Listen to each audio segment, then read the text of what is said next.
جی بات کریں بھائی. وعلیکم. جی اچھا، یہ بھائی صاحب. لائیو ویڈیو نہیں ہے، اونلی وائس کال ہے. صحیح ہے، اچھی بات ہے، بات کریں. حسن بھائی. اچھا. اچھا حسن بھائی، میں آپ سے یہ بات کر رہا تھا کہ بیسکلی جو ہے نا، میں آپ سے یہ چیز ڈسکس کرنا چاہتا ہوں. لاسٹ ٹائم جیسے استغاثے کے حوالے سے میں نے آپ سے کافی کوشچنس کیے، آپ نے آنسر بھی کیے، ٹھیک ہے. ہوں. اس کا مین یہ ہے کہ ہم تو اس چیز کو اللہ کا شکر ہے سمجھتے ہیں اور کچھ ہے، لیکن کہ اور لوگوں سے بات ہوتی ہے دعوت کے حوالے سے تو بہت ساری چیزیں الحمدللہ ہم کلیئر کر دیتے ہیں جو کہ کلیئر ہو چکی ہیں الحمدللہ. ہمارے سامنے کوشچنز اس قدر آتے ہیں بالکل وہ بنی اسرائیل کی طرح جو ہے نا کہ یہ بھی بتاؤ بہت ساری چیزیں. تو میں آپ سے جو ہے نا اس کے حوالے سے ذرا ڈیٹیل میں بات چیت کرنا چاہتا ہوں، ٹھیک ہے. جی سر اور بولیں. چیزیں جیسے کہ ہماری بات میں کچھ نا جی سر. میں حوالے سے بھی ماشاءاللہ بالکل کلیئر. دیکھیں میں آپ کو پہلے سے وہ چیزیں بتا دوں جو کلیئر ہیں تاکہ آپ کا وقت بھی نہ ضائع ہو اور بہت جو ہے نا آ جاتی ہیں ہوں. تو ان کو دوبارہ ریپیٹ نہ ہو وہ چیزیں.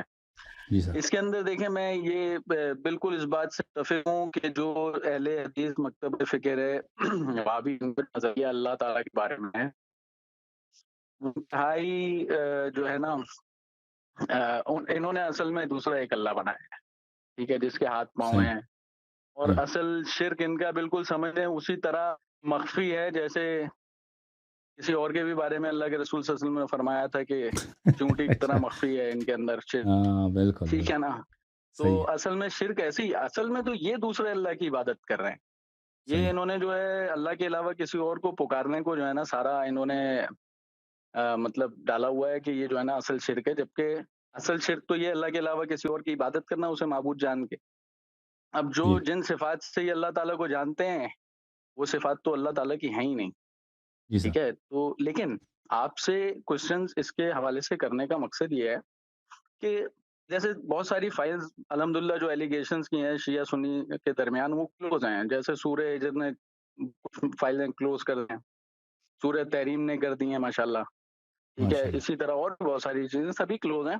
لیکن یہ استغاثے والے مسئلے کو لے کے جو ہے نا سیدھے یار آپ مشرک ہو، شیعہ تو یالی مدد کہتے ہیں، ٹھیک ہے، جی. تو یہ تو شرک ہے کھلا. حالانکہ یالی مدد تو سنیوں میں بھی کتنے فرقے کہتے ہیں، بلکہ بہت سارے ہی کہتے ہیں وہابیوں کے علاوہ، جی سر. ٹھیک ہے. تو اس کے صحیح. پیچھے بیسیکلی یہ چھپ رہے ہوتے ہیں. صحیح.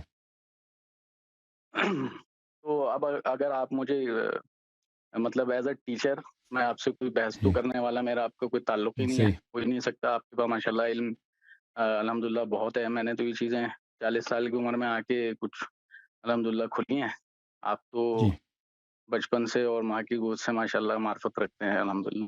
نہیں میں آپ تو کا خادم ہوں. آپ جو ہے نا دیکھیں جہاں تک گائیڈنس کی شرک کا ضرورت ہے. تعلق ہے، دیکھیں ہمارے جو ہاں وہابی یہ بھی حضرات. کلیئر ہے کہ میں اسے شرک نہیں کہتے. جی. میں تو آپ سے جو بات کروں گا نا مجھے پتہ ہے یہ شرک نہیں ہے، جی ٹھیک. سر. یہ چیز کلیئر ہے کیونکہ جب تک اللہ کے علاوہ کسی اور کی عبادت ہم نہیں کرتے جب تک شرک تو ہو ہی نہیں سکتا. کچھ اور ہو سکتا ہے، آپ اسے بدعت کہہ سکتے ہیں، کچھ بھی کہہ سکتے ہیں، شرک تو یہ ہے ہی نہیں. یہ تو چیز بہت کلیئر ہے. جی حسن بھائی آپ بتائیں. یہ عرض یہ ہے دیکھیں میں آپ کی خدمت میں عرض کروں کہ یہاں پہ خلیل احمد صاحب آئے تھے، وہ ہاٹ کے ہیں، وہ یا جی جی جی اٹک کے مولوی صاحب ہیں. اسی ہاں وہ موضوع پہ ساری ان کے بتوں ساتھ والی آیتیں جو وہ فٹ کر رہے تھے نا، وہ بالکل وہ کلیئر ہیں وہ آپ نے ساری چیزیں ماشاءاللہ. وہ آپ نے اگر دیکھا ہو تو اس میں تو جو لوگ اس کو شرک سمجھتے ہیں ان کے لیے عرض کروں، آپ نہیں سمجھتے تو وہ اس مناظرے کو دیکھ لیں. وہ بہت سارے آیات کا لسٹ لے کے آئے تھے، تو ہم نے ہر آیت کا جواب دے دی اس میں، اور وہ ہماری باتوں کو رد نہیں کر سکے. اب جہاں تک یہ ہے کہ یہ شرک نہیں ہے کہ آپ نبی صلی اللہ علیہ وسلم کو پکاریں یا ان سے مدد طلب کریں، کہ بالکل شرک نہیں ہے. تو پھر اس میں کوئی اشکال نہیں رہتا کہ یہ ایک جائز چیز ہے، کیونکہ کوئی روایت کوئی آیا نہیں ہے کہتا ہے کہ آپ نہیں پکار سکتے، ٹھیک ہے نا. وہ آیا صحیح روایت جو وہ لے کے آتے ہیں کہ آپ وہ غلط ترجمہ کرتے ہیں کہ آپ نہیں پکار سکتے، ان کا مطلب ہوتا ہے کہ آپ عبادت نہیں کر سکتے. تو وہ ایک بالکل غلط ایسے ہی. ترجمے کے بنا پر ان لوگوں نے پورے عالم اسلام کو مشرک بنا دیا ہے. لیکن ان آیات کا مطلب یہ نہیں کہ بالکل آپ نہیں پکار سکتے، ان آیات کا مطلب ہے کہ آپ عبادت ایسے نہیں ہی. کر سکتے غیر اللہ کی. اب جب کوئی آیا نہیں ہے، کوئی حدیث کچھ بھی نہیں ہے کہ آپ نہیں پکار سکتے، نہیں طلب کر سکتے، تو کم از کم یہ مباح کے زمرے میں آ جاتا ہے. یہ ایک جائز فعل ہے.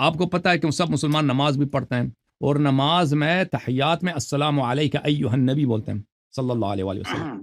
یہ ایھا النبی صلی اللہ علیہ وآلہ وسلم یہ ندا ہے، یہ خود پکار ہے، یہ خود پکار ہے نبی صلی اللہ علیہ وسلم کو، ان کو سلام پہنچا رہے ہیں. تو جہاں تک ہمارے مذہب کا تعلق ہے، اہل بیت طاہرین علیہم الصلاۃ والسلام اپنے مختلف احادیث میں، شاید پچھلے ہفتے ہم نے آپ کو دکھایا بھی تھا کہ اپنے مختلف احادیث میں انہوں نے بتایا کہ آپ اہل بیت علیہم الصلاۃ والسلام سے حاجت طلب کر لیں.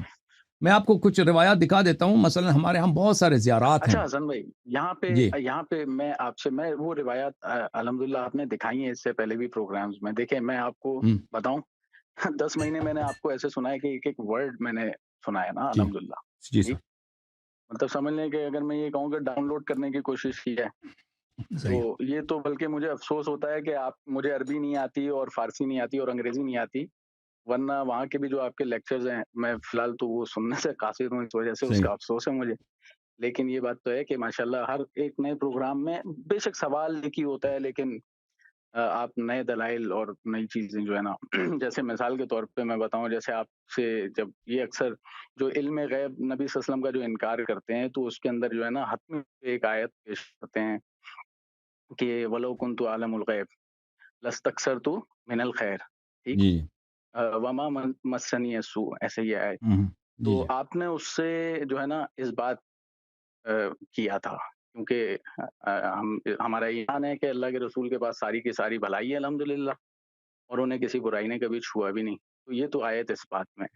تو مطلب میں یہ ساری چیزیں نا بڑی کلیئر ہیں. اچھا، الحمدللہ. آپ مجھے جو یہ بھی بہت کلیئر ہے کہ جو ہمارے پاس تناخ ستہ، سوری وہ سائے ستہ جو حدیث ہیں ہمارے پہ سنی کتب جو ہیں، جی اس کے اندر جو ہے نا کوئی جو ان کی پوزیشن ہے جس طرح وہ جمع کی گئی ہیں، ٹھیک ہے، جی تو اس کی جی تو وہ پوزیشن وہی ہے نبی صلی اللہ علیہ وسلم کی حدیث کے مطابق کہ آپ جو ہے بالکل یہود و نصارہ کی پیروی کریں گے. جی ٹھیک ہے، جی تو سر. آپ بے شک اہل بیت کی احادیث کے حوالے سے بھی مجھے دکھائیں انشاءاللہ. وہ تو بالکل اتھینٹک چیزیں ہیں، اس کا مجھے پتہ بھی ہے جمع کا طریقہ کہ کس طرح وہ جمع کی گئی ہیں. ٹھیک ہے، جی امام علیہ السلام کے سامنے عرضہ ہوتی نہیں. جی ٹھیک ہے، تو اتھینٹسٹی سر. اس کی زیادہ قابل قبول ہے. جی سر. لیکن اس کے اندر میں آپ کو ایک تھوڑا سا کرائٹیریا اگر عرض کروں، جی وہ یہ کہ اس کے اندر جو ہے نا آپ اگر مجھے جیسے آپ اکثر حدیث دکھاتے ہیں کہ اہل بیت علیہ السلام نے جو ہے نا حکم دیا ہے کہ آپ جو ہے نا حاجت اپنی طلب کرو. ٹھیک ہے، تو وہ جی زیادہ تر امام جعفر صادق علیہ السلام، امام باقر علیہ السلام، یعنی کہ جو بعد کے ائمہ اہل بیت جو ہمارے زمانے سے قریب ہیں ان سے آ رہی ہوتی ہیں.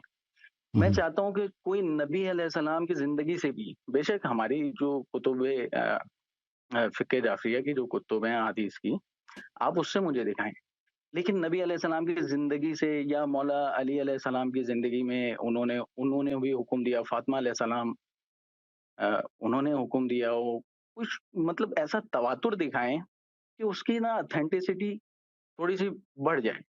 دیکھیں ہمارے لیے ضروری نہیں کہ ہم ان کی کتب سے، وہ تو ریجیکٹڈ ہیں، ٹھیک ہے نا، ہم ہم، اپنے ہی پاس سے دلیل دکھائیں، اور ہماری دلائل اللہ کا شکر ہے وہ مطلب ثابت بھی ہے کہ وہ کتب جو ہیں اس طرح تو جمع ہی نہیں ہوں جیسے وہ ہیں. ان کا تو بہت زیادہ ماشاءاللہ بھاری وہ ہے اتھینٹیکیشن.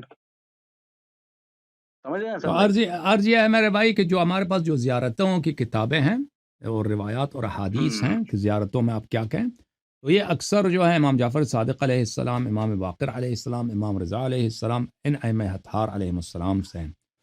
اور ہمارے پاس امیر اچھا المؤمنین علیہ السلام اور رسول اللہ صلی اللہ علیہ وآلہ وسلم کی زیارات میں کیا کہیں، وہ احادیث کم ہیں یا نہیں ہیں.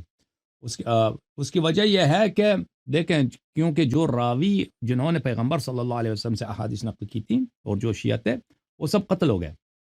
کچھ وہ امیر المومنین علیہ السلام کی جنگوں میں ان کے رکاب میں شہید ہو گئے، جمل میں یا صفین میں اور نہروان میں، اور کچھ جو زندہ رہ گئے جی پر معاویہ نے ان کو چن چن کے قتل کیا. اور ان کے بعد جو لوگ بچے بھی تو بنی مروان کے زمانے میں وہ قتل ہوتے رہے. تو اس طرح صحیح. ایک بہت بڑا گیپ ہے کہ شیعہ جو روایات ہیں شیعہ روایات میں کہ بہت سارے ہماری کتابیں اور ہمارے روات جو ہے کتابیں ضائع ہو گئیں اور ہمارے روات شہید ہو گئے، کیونکہ بنی امیہ کی جو حکومت تھی، معاویہ کی حکومت سنہ 40 سے شروع ہوئی ہے اور سنہ 130 تک جاری رہا ہے، تو اس میں 3-4 نسل آ جاتے ہیں، تو اس لیے اس کی وجہ یہ ہے۔ اور ہمارے کتب میں اہل بیت علیہ السلام کے مذہب میں اس بات کی تفریق نہیں ہے کہ اگر یہ حدیث پیغمبر کی ہے یا امام جعفر صادق علیہ السلام کی ہے تو ان کی حجیت میں کوئی فرق ہے، یا اگر کوئی حدیث امام باقر علیہ السلام کی ہے یا امیر المؤمنین علیہ السلام کی ہے تو اس کی سچائی میں یا وجوب اطاعت میں ان میں کوئی فرق ہے۔ ائمہ طاہرین علیہ السلام علم میں، شجاعت میں اور حق اطاعت میں اور عصمت میں مساوی ہیں، یعنی جس طرح پیغمبر صلی اللہ علیہ وسلم معصوم ہے، اسی طرح امام حسن عسکری علیہ السلام معصوم ہے، اسی طرح امام مہدی علیہ السلام معصوم ہے، اور بقیہ ائمہ اطہار علیہ السلام۔ تو شیعہ مذہب میں اس بات کا کوئی فرق ہی نہیں ہے، ایک حدیث پیغمبر سے ہے یا ایک حدیث امام امیر المؤمنین علیہ السلام سے ہے، یا ان دونوں کی ویلیڈیٹی میں کوئی فرق ہو سکتا ہے، کوئی فرق نہیں ہے، چاہے پیغمبر کہہ دے، چاہے امیر المؤمنین علیہ السلام کہہ دے، یا چاہے امام جعفر صادق علیہ السلام کہہ دے، ان سب کا مقصد یہ ہوتا ہے کہ اللہ نے یہی کہا، سب کا مطلب یہی ہے کہ رب العالمین کا فرمان یہی ہے۔ اوکے میرے بھائی، تو ہمارے پاس روایات ہاں بہت زیادہ حسن، ہیں اس مسئلے پر کہ آپ ائمہ طاہرین علیہ السلام سے حاجات طلب کریں، اور پیغمبر تو اس زمانے میں، تو ان کے زمانے میں تو وہ خود زندہ تھے نا۔ ایک بات یہ بھی ہے کہ اتنے مزارات بھی نہیں تھے ان کے زمانے میں کہ اگر وہ کہتے کہ بھائی کس کی طرف وہ ارجا دیتے کہ تم اس سے طلب کرو، وہ خود زندہ ہیں، ٹھیک ہے نا؟ جی ہاں، تو اللہ آپ کو جزائے خیر دے، تھینک یو سر۔ نہیں حسن بھائی، میں تھوڑی اس کے اندر مزید کوشچن آپ سے کرنا چاہتا ہوں۔ جی سر۔ دیکھیں جیسے ہمارے پاس جب نبی علیہ السلام نے ہجرت فرمائی مکہ سے مدینہ، اور ٹھیک ہے، ایک بات میں آپ کی خدمت میں عرض کروں کہ میں نے اس طرح جی کا ریسرچ کبھی نہیں کیا ہے، دیکھیں ہمارے پاس اس جی طرح، ہمارے مذہب اس طرح نہیں ہے کہ ہم مختلف مسائل پر مختلف یعنی آپ کا تو لائن ہی کسی اور آگے، مختلف مسائل پر ائمہ طاہرین علیہ الصلاۃ والسلام کی جو ہیں کیا کریں، ان کی مختلف روایات دیکھ لیں کہ بھئی کس امام کا اس مسئلے میں کیا نظریہ ہے، اس طرح ہمارے پاس نہیں ہے۔ ان سب کا دین ہے کہ منہج ایک ہے کہ پیغمبر نے کیا کہا ہے، پھر ہم دیکھ لیں کہ امیر المومنین علیہ السلام نے کیا کہا ہے، ان باتوں میں اختلاف ہے، یہ اختلاف ہے ہی نہیں، یہ ایک ہی بات ہے، اولنا محمد و اچھا آخرنا محمد و اوسطنا محمد و کلنا محمد صلوات اللہ علیہم، اللہم صلی علی محمد و آل محمد وعجل فرج مشرق۔ میں آپ کا شکریہ ادا کرنا چاہتا ہوں، اللہ آپ کو جزائے خیر دے، اور آپ کے نہیں پاس اگر حسن کوئی بھائی، واضح حسن بھائی سوال ہے اس پلیز، مسئلے پر تو نہیں پوچھ نہیں، لیں، بسم ہاں اللہ۔ واضح سوال آپ سے کر رہا ہوں، جی واضح سوال آپ سے کر رہا ہوں۔ یہ جو میں نے آپ سے ابھی بات بھی کی تھی، تو میرا بھی ایسا کوئی مقصد نہیں کہ ہم کوئی تفریق رکھتے ہیں، ٹھیک ہے، لیکن جی ایک حدیث میں نے آپ سے ہی سنی ہے ائمہ اہل بیت علیہ السلام کے حوالے سے، کہ وہ فرماتے ہیں کہ ہماری حدیثوں کو ہماری حدیثوں پر پرکھو، پیش کرو، ہوں، ٹھیک ہے، اس حدیث جی سے کیا مقصد ہم لیں گے پھر؟ دیکھیں وہ حدیث جس پہ آپ کو شک ہو، وہ مشکوک احادیث جو ایک شخص لے کے آتا ہے جس پہ آپ کو شک ہے، یا وہ احادیث جو آپس میں اختلاف رکھتی ہیں، ایک حدیث ایک اچھا کچھ کہہ رہا ہے، دوسرا حدیث کچھ کہہ رہا ہے، آپس میں حدیث اختلاف ہے، تو ان کو فرقو ان احادیث کے ساتھ جو متواتر ہیں، جو ثابت ہیں، تو جو متواتر حدیث کے خلاف ہوگا اس کو نہ کہو کہ یہ جھوٹ ہے، اس کو چھوڑ دو، بس اس کو ترک کرو، بولے اس کا علم ہمیں نہیں معلوم، اس کا مطلب ہمیں نہیں معلوم، اللہ اور رسول صلی اللہ علیہ وسلم اس کو بہتر جانتے ہیں۔ اس کا یہ ہے، وہ اس طرح نہیں ہے کہ ہر حدیث کو آپ پکڑ لیں تو اس کی جو ہے قرآن پہ یا سنت پہ عرضہ کرنا ضروری ہوتا ہے۔ مشکوک حدیث ہو ہوں، یا ایسی حدیث ہو جو دوسرے حدیث کے ساتھ اختلاف رکھتی ہوں، ان کے متعلق ہے وہ۔ اچھا تو پھر اب آپ سے میں ایک سوال کرتا ہوں قرآن سے۔ قرآن میں اللہ تعالیٰ ارشاد جی جی۔ فرماتے ہیں، جس وقت نبی علیہ السلام نے، میں جو جہاں تک جانتا ہوں اس آیت کے شان نزول کو تھوڑا سا، ہوں، وہ یہ کہ جب اللہ کے رسول صلی اللہ علیہ وآلہ وسلم ہجرت فرما کے گئے مکے سے مدینہ، تو ہوں، بہت سارے ایسے بھی لوگ تھے جو ہجرت نہیں بھی کر سکے، ٹھیک ہے، ہوں، اور قرآن میں ایک جگہ اللہ تعالیٰ ارشاد فرماتے ہیں، اعوذ باللہ من الشیطان الرجیم، ہوں، وما ہوں، لكم لا تقاتلون في سبيل الله والمستضعفين من الرجال والنساء والولدان الذين جی، يقولون ربنا اخرجنا من هذه القرية الظالمة أهلها واجعل لنا ظالم من لدنك وليا واجعل لنا بل من لدنك نصيرا، ٹھیک ہے۔ جی، تو اس کے اندر ہمارے سامنے ایک پوزیشن یہ سمجھ میں آتی ہے کہ مکہ اور مدینہ میں تو اس وقت نبی علیہ السلام حیات ہیں، ٹھیک ہے، موجود ہیں دنیا میں، لیکن اس کے باوجود اللہ تعالیٰ بتاتا ہے کہ جو لوگوں پہ وہاں ظلم ہو رہا ہے وہ کیا چیخو پکار کر رہے ہیں کہ یا اللہ اپنے پاس سے ہمارا کوئی حمایتی اور مددگار بنا، مطلب پکار اگر وہ رہے ہیں ڈائریکٹ مدد کے لیے تو اللہ تعالیٰ کو ہی پکار رہے ہیں.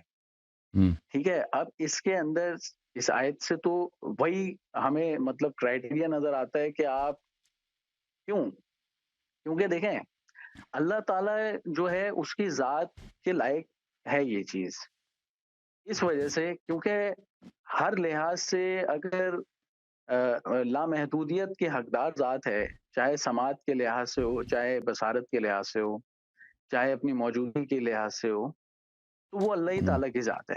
ٹھیک ہے. ہم۔ اگر سوال ہم پوچھیں بھائی، بالکل سوال اسی پوچھیں، طرح سوال کیا ہے آپ کا بھائی صاحب، سوال کیا ہے؟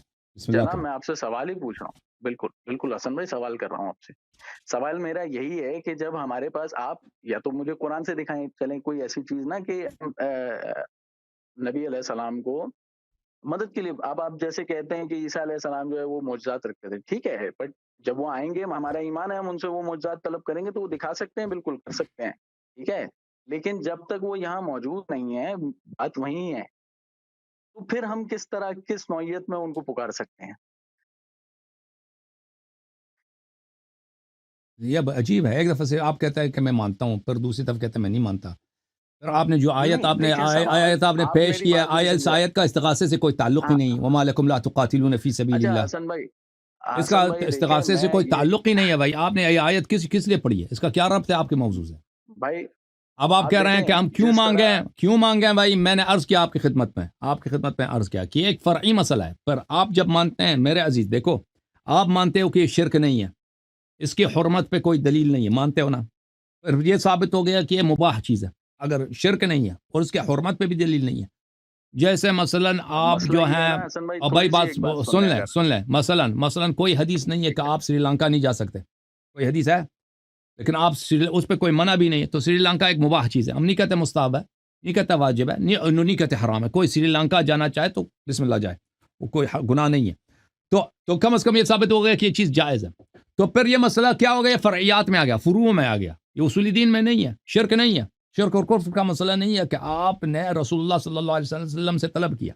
اس کا تعلق بنا فرعیات سے. فروع میں جب آپ آ جاتے ہیں میرے بھائی، فروع میں تو جیسے آپ کہتے ہو کہ تم شیعہ کیوں نماز ہاتھ کھول کے پڑھتے ہو، ہم کہتے ہیں یہ ہمارے پاس حدیث ہے. مٹی پہ کیوں سجدہ، ہمارے پاس حدیث ہے. ٹھیک ہے نا؟ تم ہم سے پوچھو تم مثلا متعے کے کیوں قائل ہو، ہمارے پاس حدیث ہے. فلان چیز فلان بہت ساری چیزیں ہیں، ہمارے پاس روایات ہیں. تو جب پوچھتے ہو کہ تم رسول اللہ صلی اللہ علیہ وسلم سے کیوں مدد مانگتے ہو، ائمہ طاہرین ائمہ صاحب سے، میں نے آپ کو کہہ دے گا حدیث ہمارے پاس بہت زیادہ ہے، اور آپ خود بھی کہتے ہو کہ تمہارے پاس حدیث بہت زیادہ ہے. تو پھر مزید سوال کرنے کی نوبت نہیں رہتی کہ آپ کیوں پڑھتے ہو. Thank you sir. اب جو ہے نا، اب آپ کے پاس کوئی نہیں سوال حسن بچا بھائی نہیں ہے. بات دیکھیں ہاں نہیں سوال آپ میری بات کو سمجھ نہیں رہے نا. دیکھیں مقصد یہ ہے کہ میں سمجھتا ہوں اس بات کو مسئلہ نہیں ہے، لیکن دیکھیں ہر آدمی تو یہ چیز نہیں سمجھتا نا. اگر ہم اس کو دیکھیں، سب سے پہلے بات چھوٹتے ہی آدمی ہم یہ فیس کر رہے ہوتے ہیں کہ یار آپ تو مشرک ہیں. ٹھیک ہے نا؟ تو بات یہ ہے کہ اگر آپ کو مشرک کہہ رہے ہیں تو ایک ایسے فضول کام کو کرنے کی ضرورت کیا ہے؟ ٹھیک ہے نا؟ جب جس سے شرک ہی آپ نہیں ہے کی بھائی، اگر جیسے مثلا ایک جاہل دیکھیں آدمی میری ایک مجھے بات کہہ سن دے، لیں آپ تھوڑا سا. جاہل آدمی مجھ سے کہہ دے کہ آپ نے چشمہ لگایا یہ شرک ہے، تو میں کہتا حسن ہوں اس بھائی کی آپ کی بات میں مشرک نے ہونے کی کوئی تسلی سے دلیل نہیں سنی ہے. ہے. حسن تھینک بھائی یو میں سر. نے آپ کی بات تسلی سے سنی ہے نا. آپ نہیں میری بھی آپ بات تھوڑی بھائی سی یہ سب سن لیں باتیں اگر سب کو پتہ چل گیا ہے.